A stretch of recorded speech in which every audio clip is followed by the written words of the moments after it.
Hello mga bossing! Welcome back sa my channel. Kayo po ba mga bossing ko ay isa sa mga mahilig sa mga pampaswerte? May irerekomenda ako sa inyo po mga bossing.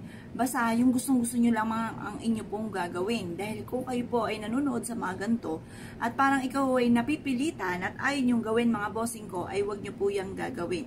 Dapat ko ano man lang yung napanood ninyo na parang ay teka gusto ko tong gawin, lumarga po kayo dahil baka kayo na lang iniintay na ating mga pampaswerte. Pero kung parang walang dating sa inyo, ayaw nyong gawin, ay naku, huwag nyong pipilitan ng inyo pong sarili. Ngayon pa mga bossing, ano po ba aking tong isi-share sa inyo mga bossing ko na super powerful. At ito po yung gustong-gusto ko mga bossing.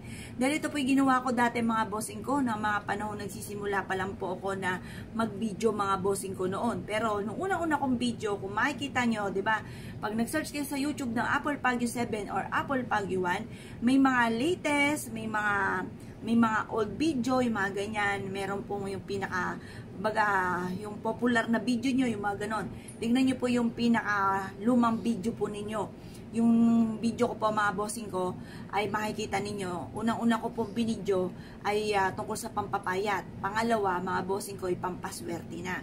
Yun ang pangalawa kong video mga bossing.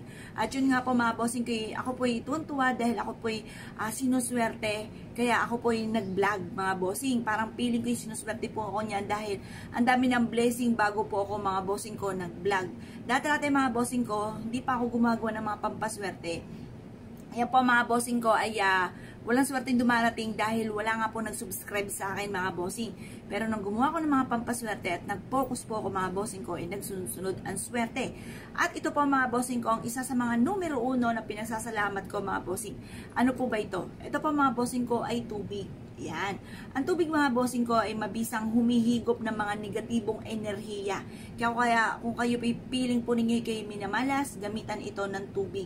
Pwede nyo itong lagyan ng asin mga bossing ko ang ating tubig or purong tubig.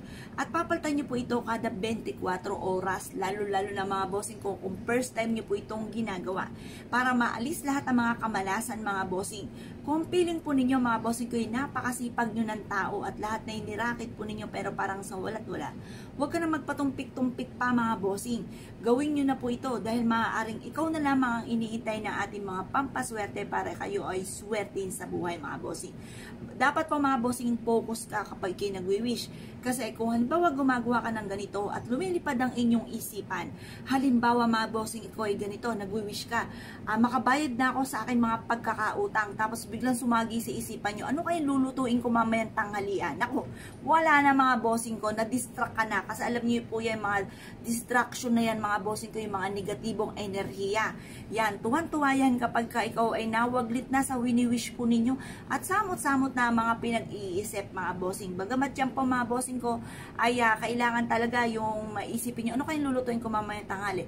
Ngayon, na-distract ka na. Ngayon pa mga bossing, pwede nyo naman siyang isipin mamaya pagtapos nyo po na mag-wish.